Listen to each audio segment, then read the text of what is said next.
Dear students, good morning everyone.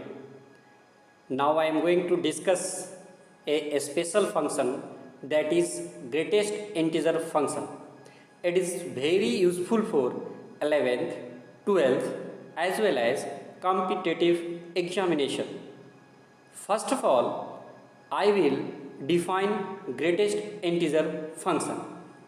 It is a type of function in which if any input is fed into it, then we receive an output as an integer which is just less than or equal to given input.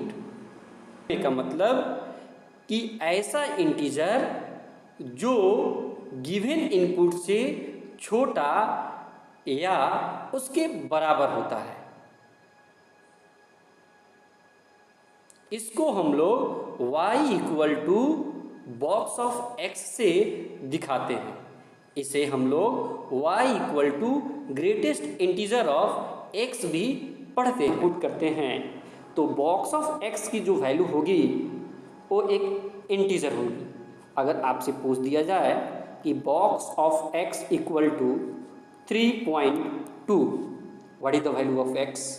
अभी मैंने बताया था कि box of x एक integer होता है। और कैसा इंटीजर होता है? लेस देन और equal to given input, means जो इनपुट x डाले हैं उसी से छोटा होता है या उसके इक्वल होता है। अब ये जब इंटीजर है और उसके राइट हैंड साइड में 3.2 लिखा है तो ऐसी पॉसिबिलिटी नहीं हो सकती, मीन्स x इक्वल टू 5। तो अगर कोई पूछता है कि box of x equal to 1.2, then it is not possible. Why? Because of box of x is an integer, that is also known as greatest integer function. Example लेते हैं, जैसे लिखा है box 2.3, what is the value? तो यहाँ पे हम देखते हैं कि 2.3 बॉक्स के अंदर है। तो मैंने बताया कोई भी इनपुट अगर डालेंगे तो जो आउटपुट होगा इसके ठीक पहले वाला इंटीजर होगा। तो 2.3 के ठीक पहले वाला इंटीजर क्या हुआ? 2 हुआ। अनदर एग्जाम्पल हम लेते हैं, एक माइनस का एग्जाम्पल ले लेते हैं। जैसे माइनस में लिखते हैं -1.2 बॉक्स के अंदर। तो अभी मैंने बताया कि कोई भी इनपुट अगर डालते हैं तो जो आउटपुट होगा वो ठीक इसके पहले वाला इंटीजर होगा। तो -1.2 के ठीक पहले वाला कौन सा इंटीजर होता है? तो -2 होता है। कहने का मतलब ये हुआ कि अगर हम कोई भी वैल्यू 0 से लेकर के और 1 के बीच इनपुट के रूप में बॉक्स के अंदर डालते हैं तो मेरा बॉक्स ऑफ x जो होगा 0 के इक्वल होगा। आप कोई भी वैल्यू डालिए, 0.2 डालिए तो बॉक्स ऑफ 0.2 0 के इक्वल, बॉक्स ऑफ 0.3 0 के इक्वल, बॉक्स ऑफ 0.5 तो वो भी 0 के इक्वल। अब ग्राफ प्लॉट करते समय बहुत ज़्यादा मिस्टेक यहाँ पे ये होता है कि यहाँ पे ओपन सर्कल, बहुत लोग 0 से तो स्टार्ट करते हैं लेकिन यहाँ पे ओपन सर्कल नहीं देते। फर्स्ट ही गलती यहाँ पे होने का चांस रहता है कि कहाँ पे ओपन सर्कल देना है, कहाँ पे फील्ड सर्कल देना है। 0 से लेकर के 1 के बीच, तो 0 से लेकर 1 के बीच का मतलब हुआ close 0 to open 1। x belongs to close 0 to open 1। इसका मतलब हुआ 0 पर फील्ड सर्कल और 1 पे ओपन सर्कल देते हैं। ऐसे ग्राफ ड्रॉ करते समय हमेशा इस बात का ध्यान रखना है।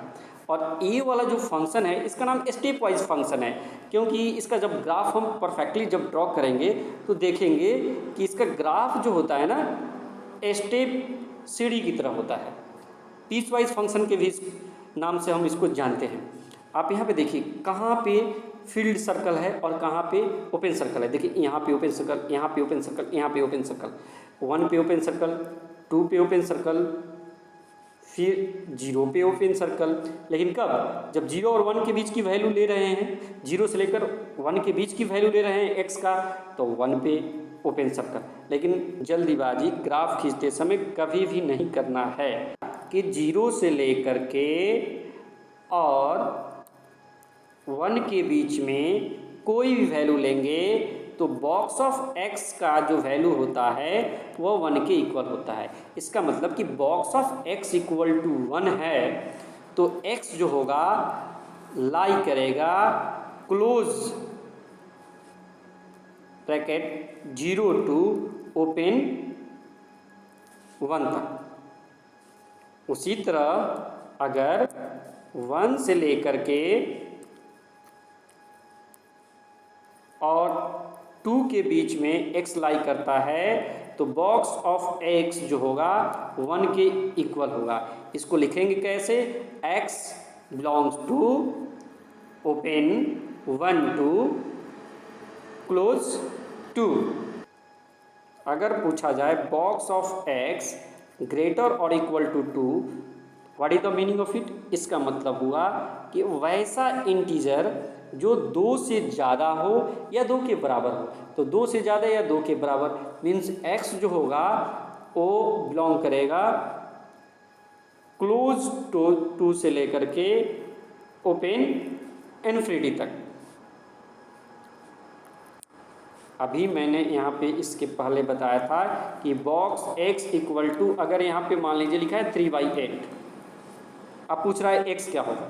तो अभी मैंने बताया कि बॉक्स x जो है इंटीजर है और इंटीजर बराबर फ्रैक्शन नहीं हो सकता, तो x पर इक्वल टू यहाँ पे क्या होगा? 5 होगा।